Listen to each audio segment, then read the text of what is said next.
Inilah kisah kampanye militer-militer spesifik yang dipimpin langsung oleh Rasulullah.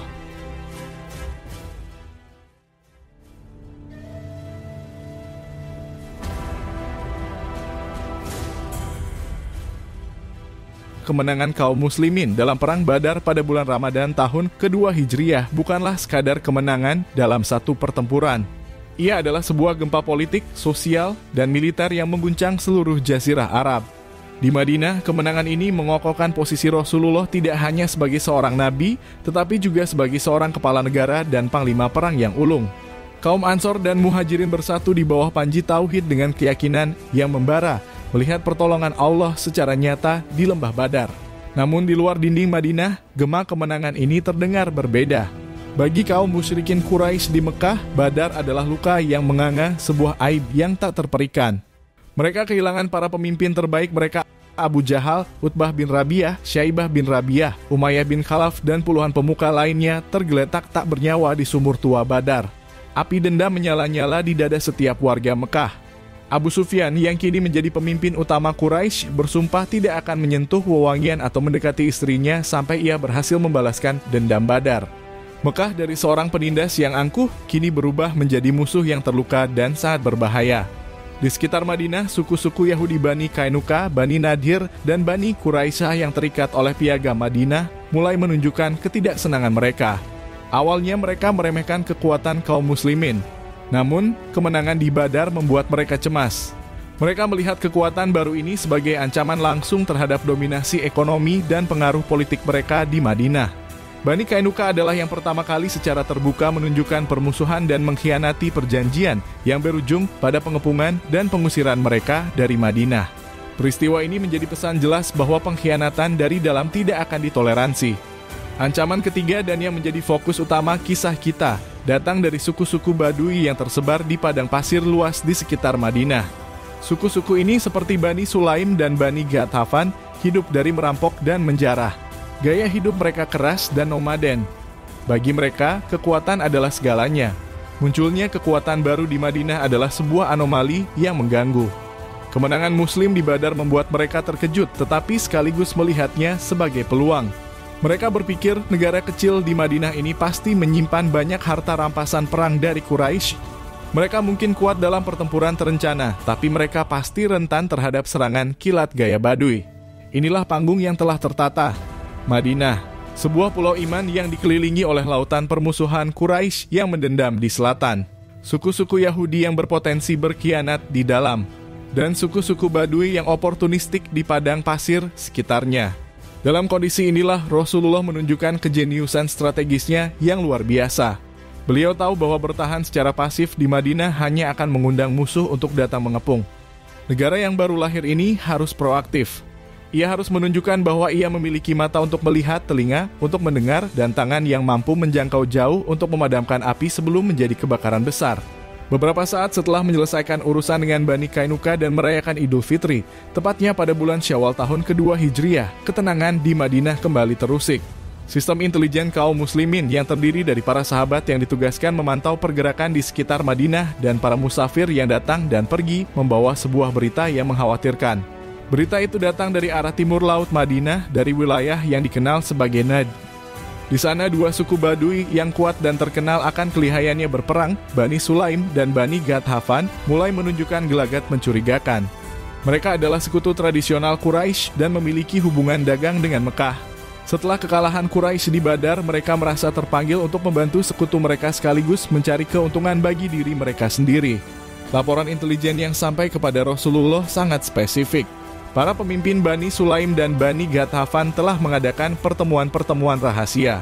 Mereka sedang mengumpulkan pasukan dalam jumlah besar. Tujuan mereka jelas, melancarkan serangan besar-besaran dan mendadak ke Madinah. Mereka berencana menjarah kota, merebut harta benda, dan membunuh kaum muslimin saat mereka lengah.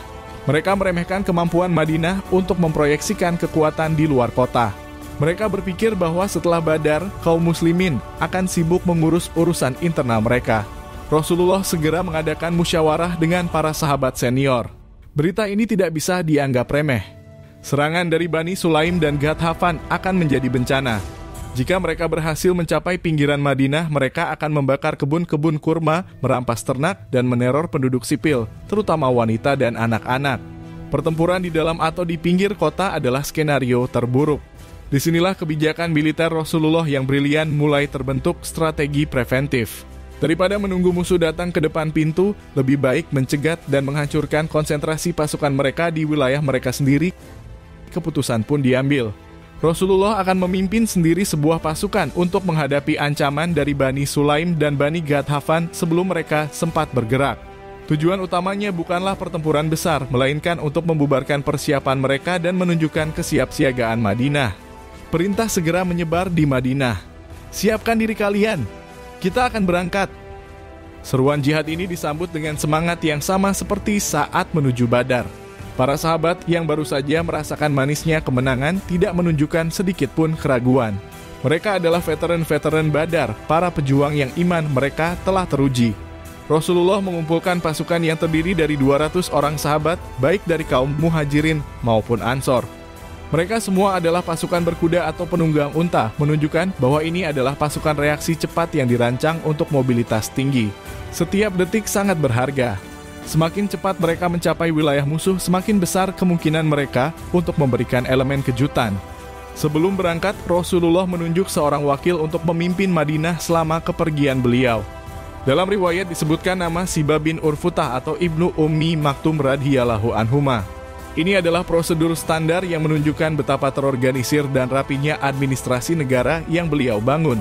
Pemerintahan di ibu kota tidak boleh kosong bahkan untuk sehari pun.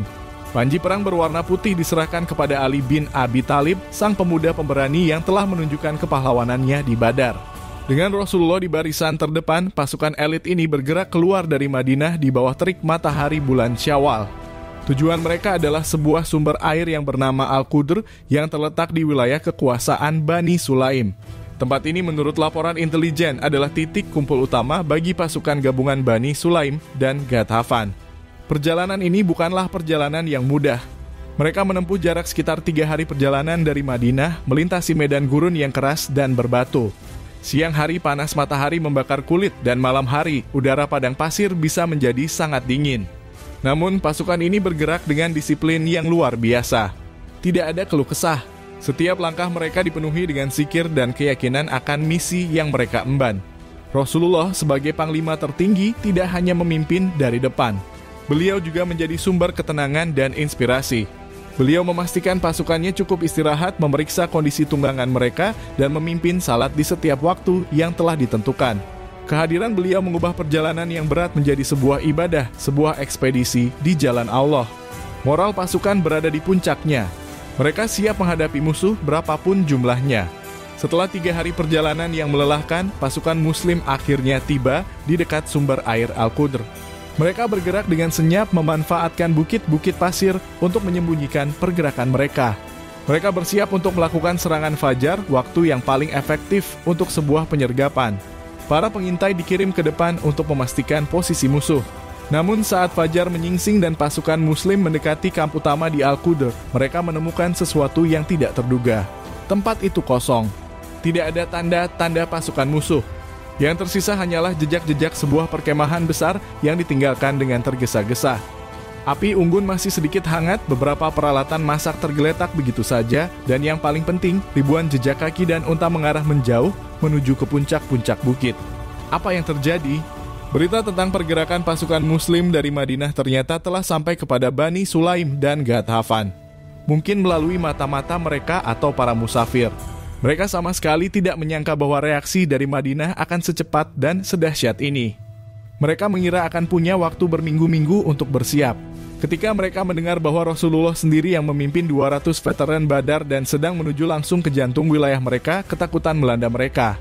Para pemimpin mereka yang tadinya sesumbar, kini sadar bahwa mereka telah salah perhitungan. Menghadapi pasukan yang telah mengalahkan kekuatan penuh Quraisy di markas mereka sendiri adalah sebuah bunuh diri. Dalam kepanikan, mereka memerintahkan seluruh pasukan untuk bubar dan melarikan diri ke puncak-puncak gunung, meninggalkan harta benda mereka yang paling berharga di padang pasir, unta-unta mereka. Bagi sebagian orang, ini mungkin terasa seperti sebuah anti klimaks. Tidak ada pertempuran, tidak ada duel heroik, tidak ada pertumpahan darah. Namun dalam ilmu strategi, ini adalah kemenangan yang paling elegan. Tujuan utama dari Ghazwah ini bukanlah untuk membunuh, melainkan untuk membubarkan ancaman. Dan tujuan itu tercapai dengan sempurna, bahkan tanpa sebilah pedang pun terhunus untuk bertarung. Meskipun musuh telah melarikan diri, mereka meninggalkan sesuatu yang sangat berharga di belakang.